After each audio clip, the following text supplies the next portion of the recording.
transformed life? Surrendered life. Yung katangian ng isang pinagong buhay, mayroon kang buhay na iniaalay mo ang buhay mo sa Panginoon. Araw-araw, ino-affirm. Yan ang sinabi sa Romans chapter 12, verse 1. Pangalawa, the transformed life is a yielded life. Yielded life, sumasang-ayon.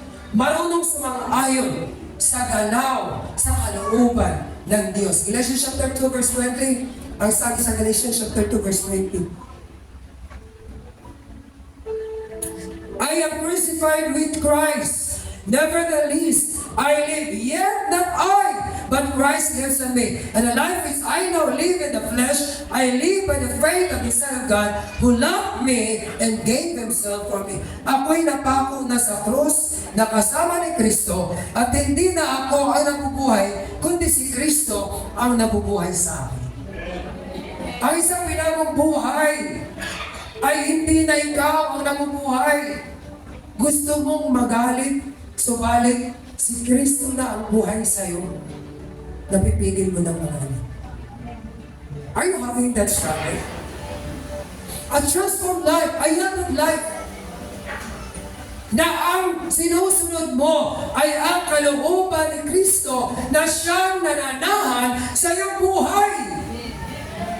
Dapat nakikita ang presensya ng Diyos sa buhay natin. Araw-araw. Amen? Amen. A transformed life is a holy life. Ang pinagong buhay ay namumuhay sa kabanalan. Kung hindi ka pa nakakapamuhay sa kabanalan, hindi mo lang ipinamumuhay ang uri ng bagong buhay. Blessing. 1 Peter chapter 1 verse 15. Sabi niya, ngunit yamang banalang sa inyo'y tumawag ay mga pakabanal naman kayo sa lahat ng paraan ng inyong pamumuhay. Sapagkat nasusulat kayo'y mga pakabanal sapagkat ako'y banal. Kung tayo ay pinago na ng Diyos, makikita dahan-dahan ang kabanalan sa buhay natin. Amen? Amen? O yung kabanalan maging sa pananalita mo, nakikita ng mga tao sa kapaligiran. Amen? It's by the power of the Holy Spirit that you are able to live a holy life acceptable before God because you are yielded. The last one, a transformed life is a victorious life. Sabihin mo ako yan. A transformed life is a victorious life. Matagumpay na buhay. Kapag pinabago ng Diyos yung buhay natin at pag may babago, mararanasan mo na may pagtatagumpay lagi ang buhay mo. 1 Corinthians 15:57. Ang sabi niya, datapos salamat sa Diyos na nagbibigay sa atin ang pagtatagumpay sa magitan ng ating Panginoon Jesus. 2 Corinthians 14. Datapos salamat sa Diyos na laging pinapagtatagumpay tayo kay Kristo. Yung tagumpay natin ay ng Kristo. It's not our own. It's not our own might, nor our power, but it's by the Spirit of God. So if you are living a transformed life, makikita sa buhay. Don't be in a hurry na 1 month lang, complete, transform ang buhay mo. No, it's a process. Depende sa yielding mo, depende sa surrender mo sa Panginoon. Depende sa pamumuhay mo. But as you just allow the Holy Spirit to move in your life, your transformed life will be evident to the people around you. Hindi lang yung pagpapago ng buhay mo. Yung kalagayan ng buhay mo, kalagayan ng katawan mo. Dati, masakitin ka. Ngayon, malakas ka. Hindi lang yung mga inward na mga bagay ang nakikita natin sa pagbabago ng ating buhay. Maging yung physical life natin. Amen. May mga binabago. Yes, hallelujah. Yes, Amen? Amen. Amen? Pinapagaling ka! Gumagawa ng iba ng Panginoon! Amen. Believers ka ni Lord! Yes. Kahapon, grabe nakaka-overwhelm yung mga testimony ng ating mga kapatid. Yung mga nakikita natin na may ginagawa lang, may ginagawa ang Panginoon sa ating buhay. Amen? Amen? Just have an open heart. Lord, binibigay ko ako buhay sa'yo. Hayaan mo mangyari ang gusto mong gawin sa akin. Hayaan mo, Panginoon, na gumalaw ka ayon sa plano mo sa ating buhay. Mamuhay tayo ng isang buhay na nakatalaga sa Kanya. Makikita mo na lang, your life will never be the same again. Because the Holy Spirit will empower you to live a life acceptable and pleasing before God. Amen? Amen? Tumayo tayo lahat. Palapakan po natin ang ating Panginoon.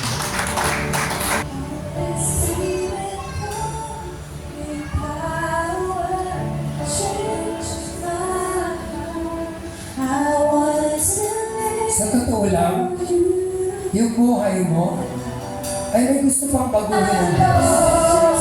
Sing this song from your heart.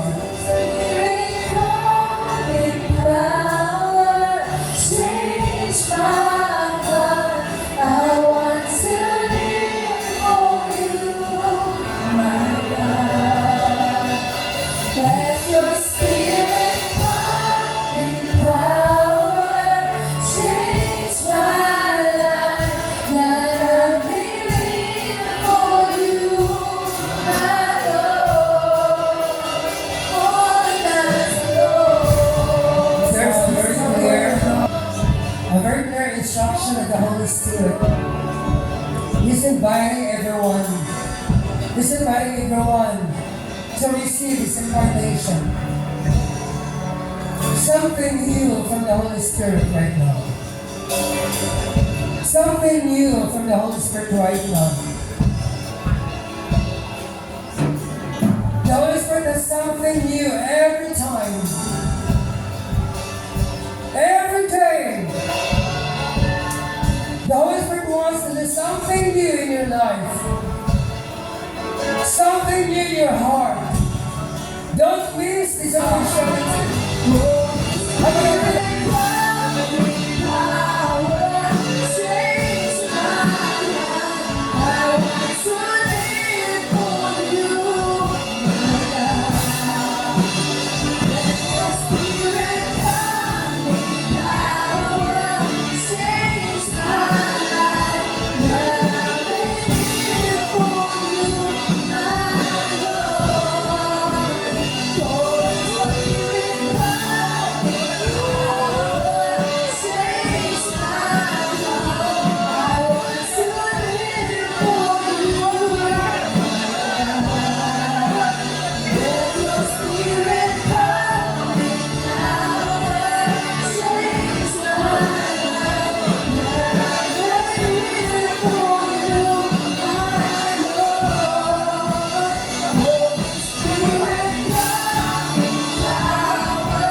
Receive your healing today.